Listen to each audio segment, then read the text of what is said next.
Assalomu alaykum va rahmatullohi va barakatuh. Barliq qarindoshlar, Allohning salom va mag'firati barakati bo'lsin. Qarindoshlar, cho'ng gunohlar darsimizni davomlashtiramiz. 45-cho'ng gunoh ahdiga xiloflik qilish va va'daga vafo qilmaslik. A'uzu billahi minash shaytonir rojim. Bismillahirrohmanirrohim. Alloh taolo sura Bani Isroilniki 34-oyatida mundaq deydi. Ahdi vafo qilinglar. Qiyomat kuni ahdi ustida, ya'ni ahdiga vafo qilgan qilmaganlik ustida albatta savol so'roq qilinsizlar. Zujjaj mundaq deydi. Alloh buyurgan yoki to'sgan hamma ishlar ahdidan hisoblanadi. Ya'ni Qur'on Karimda Alloh buyurgan va to'sgan ishlarning hammasi ahdi bo'ladi.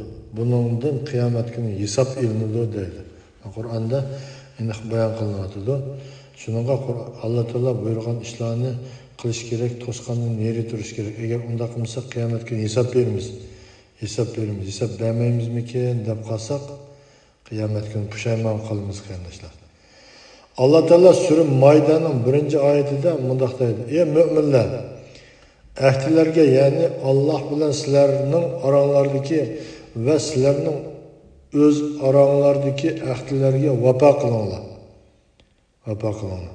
Ibn Abbos radhiyallohu anhu bu oyat haqida to'xtalib mundaq degan: "Bu ahdilardan Qur'on Karimda halol va harom deb ko'rsatilgan, farz qilingan, jazosi belgilangan hamma narsalarni maqsad qiladi."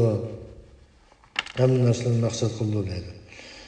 Mana Alloh buyurgan va Alloh cheklagan narsalar va o'zimizning orasidagi qilishgan ahdilarning hammasiga vafo qilishimizni Alloh taolo bizga buyuryapti. Mana buni o'zimi ahli, bu ahdi. Buyurganning o'zi ahdi, buyuryapti. Buyruq Allohning buyrug'i. Buni qilish kerak. Qilmasa qiyomat kuni hisob ilinadi. Zahhah mundaq deydi: "Bu ahdilardan Alloh taolo halol qilgan narsalarni halol, harom qilgan narsalarni harom bilish, farz namozlarni o'tash va boshqa farzlarni ado qilish uchun Alloh taolo bu ummatdan olgan ahdilar maqsad qilinadi. Ahdi Alloh taolo bizga farz qilib bekitgan ahdinoma bo'lib, uni buzishga bo'lmaydi. Muqotil mundaq deydi: "Bu ahdilardan Alloh taolo Qur'on Karimda amal qilishga buyurgan ishlarga, to'sgan ishlardan yenishga, mu'minlar bilan mushriklar o'rtasidagi ahdilarga, shuningdek insonlar orasidagi o'zaro ahdilarga vafo qilish maqsad qilinadi." Payg'ambar sallallohu alayhi vasallam bunday dedi: 4 alomat bo'lib, kimda bu 4 alomat tepilsa, xolis munofiq bo'ladi. Kimda bu alomatlardan birisi tepilsa, toki uni tark etmaguncha uningda munofiqlikning bir alomati tepilgan bo'ladi. U gap qilsa yolg'on so'zlaydi. Ishonchlik deb qaralsa xiyonat qiladi. Va'da qilsa va'dasi turmaydi. Biri bilan urushib qolsa og'zini buzadi. Imom Buxoriy, Imom Muslim, Imom Tirmiziy va Imom Ahmad rivoyat qilgan sahih hadis. Qiyomat kunida va'dasini buzgan har bir kishining bayrog'i bo'ladi va bu falonchining o'g'li, falonchining xiyonati, ya'ni buzgan ahdisi deyiladi. Birlikka hadis. Payg'ambar sallallohu alayhi vasallam yana mundaq deydi: "Alloh taolo qiyomat kuni men 3 turli kishining da'vogoriman. Biri mening nomimni tilga ilib va'da qilgan, ondan va'dasini buzgan kishi. Yana biri vör kishini qul qilib setib, pulini xashlagan kishi. Uchinchisi birini yollab to'liq ishlatib, ondan ish haqqini bermagan kishi" deydi. Imom Buxoriy, Ibn Majah va Imom Ahmad rivoyat qilgan sahih hadis.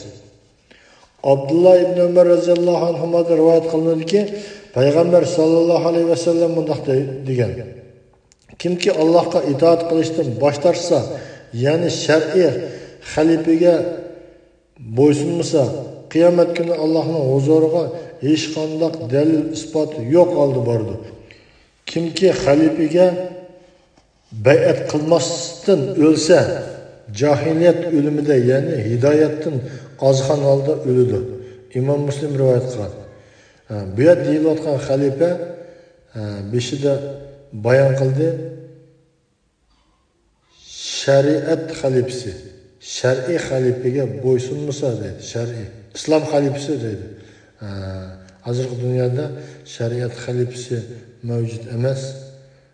Shuningga bu yerda deyilayotgan islom shariat xalifasi. Agar uning bo'ysunmasa, qiyomat kuni jahiliyat davridagi o'xshash o'lgan bo'ladi, hisobni ig'ir berdi degan gap. Payg'ambar sallallohu alayhi vasallam bunday deydi: kimki do'zaxdan yiroqlashib jannatga kirishni xohlasa, o'limni Alloh va oxirat kuniga iymon keltirgan, ya'ni mu'min bo'lgan holda kutsin. Qandoq muomala ko'rishni xohlasa, oldi bilan o'zi boshqalarga shundoq muomala qilsin. Kimki biror xalifaga bay'at qilsa, xalifa uningga qo'lini va qalbini bergan ahvolda uningga kuchi yetkicha itoat qilsin. Agar biri o'tirg'i chiqib xalifalikni talashsa, uning kallasini ilonlar. Imom Muslim, Imom Ahmad rivoyat qilgan. Demak, islom xalifaninki huquqini talashsa, uningki hukmi o'lim deb bayon qilyapti. Undan boshqa xalifaga, islom xalifasiga itoat qilgan bo'lsa, xalifami uningga chin qalbidan uning bay'atini qabul qilgan, qalbida boshqa narsa saqlamay, haqiqiy o'ziga bay'at qilgan odamni qabul qilgan bo'lsa, uningga butun kuchi bilan itoat qilish kerak deydi. Itoat qilish kerak deydi. Demak, bu yerdagi masala qarindoshlar, ahdiga xiloflik qilish va va'dasiga vafo qilmaslikning cho'ng gunoh ekanligi qiyomat kuni uning hisob beradiganligi bayon qilinyapti.